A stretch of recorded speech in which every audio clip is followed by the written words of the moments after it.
Hello and welcome back. My name is, again, Brother Anthony Maria, I'm Brother Anselm Dominic. and we're continuing our series through the month of August on what is for us here at St. Dominic's Church the month of St. Dominic. And this week, because August 8th is the feast day of St. Dominic, we're talking about the man himself, the founder of the Dominican Order, and our sort of spiritual father as Dominicans. So, Brother Anselm, what do we know about St. Dominic? There's something really interesting about even just the beginning of his life. So let's start there. Yeah, well, so he was born in the early 13th century in Osma, Spain. And his mother, Blessed Jane of Aza, she, when she was pregnant with Dominic, she had this vision of she had a dog, giving birth to sort of a dog who had a torch in his mouth and ran around the world and set it on fire. And so she interpreted that as to be a sort of prophetic dream about her son. That dog you often see that dog with images of Dominic, as we see here, a little dog with a torch in the world here. So it's kind of an icon, a logo, a mascot of St. Dominic, represented by the dog with the torch in his mouth. And the fire of his preaching spreading throughout the world. Yeah, exactly. As if to set the world on fire. Exactly. And it's funny, it's usually depicted, not always, but sometimes depicted as a Dalmatian. Because you get the black and white dog going. Exactly, that's our colors, And there's sort of a pun going on with the hounds of the Lord. Say something about that. Yeah, so the word Dominican sounds a lot like the Latin phrase Domini canes, which means hounds of the Lord, dogs of the Lord. So that was kind of a nickname of the order, and kind of sort of showing their zeal for hunting down the truth and spreading it. So another little correspondence with Dominic and the dog, right? Exactly. It's a great thing. So St. Dominic, obviously he's born, he has this kind of prophetic, his mother has this prophetic vision of who he will be. Who does he end up being? Where does he start his ministry before the order of preachers? Well, so he becomes a priest as a part of a community centered around the cathedral in Osma called the Canons Regular. He was living there, sort of a semi-monastic life with the bishop. But then one day he has to go with his bishop on a sort of diplomatic mission, and they pass through the south of France. And there they find this group of heretics called the Cathars or the Albigensians. And they were basically Gnostics, dualists. They believe in two gods, a sort of good God and an evil God. The evil God is like the God of matter and the body. And so they're very anti-body, anti-marriage, anti-flesh, anything like that.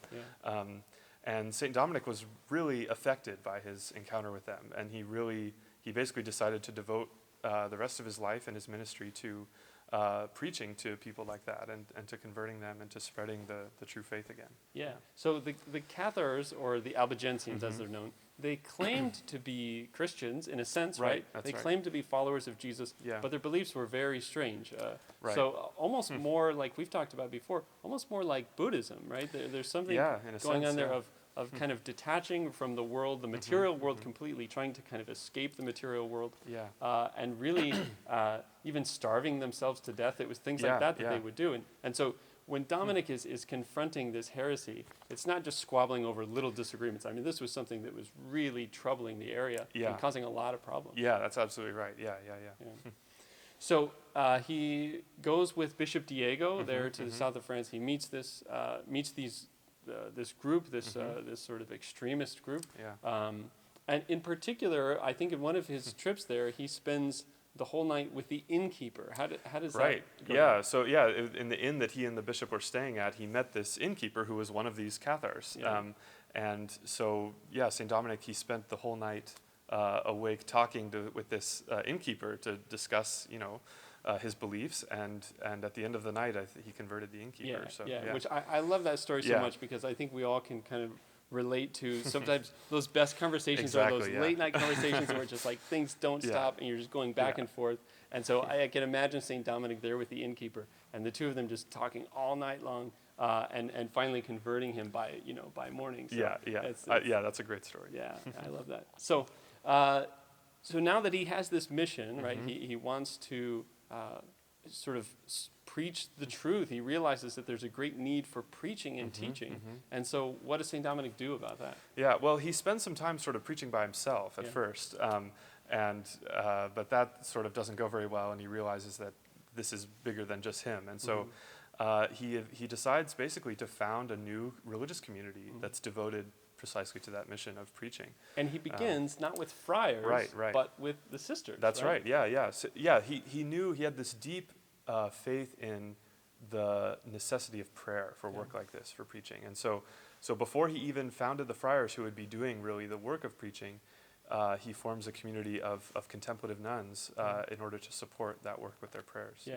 Many of whom who were themselves converts from Cathars. Exactly. Right? So these women are converted, and he sort of appoints them to be the sort of spiritual powerhouse of the order, to always be praying for them. And so that ministry continues today with our nuns. Yeah, that's right. And sometimes women who, because of their conversion back to Catholicism, their families had cast them out or something like that, and he took them in. Yeah, that's right.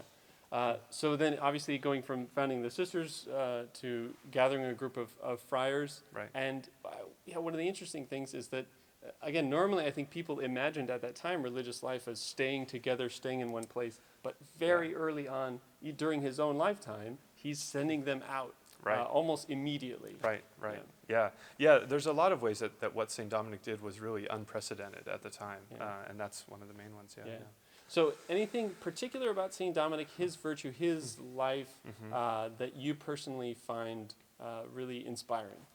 Yeah, I think for me it's just this zeal for the good of others and the salvation of others, and the way, exactly that story with the innkeeper, the way that, St. Dominic will do anything to help someone understand the truth and to bring them back to it, and he's clearly so moved by people's need for teaching and for good preaching and to hear the truth, and he's just willing to lay his whole life down for that purpose. Exactly. It's excellent. Excellent. So, like we said, we're continuing throughout the month of August. This week is the Feast of St. Dominic himself. So again, this week we'll have another little booklet for you to come and find even more information about St. Dominic than what we've shared today. And we'll continue celebrating the history of the order throughout this month. So thank you.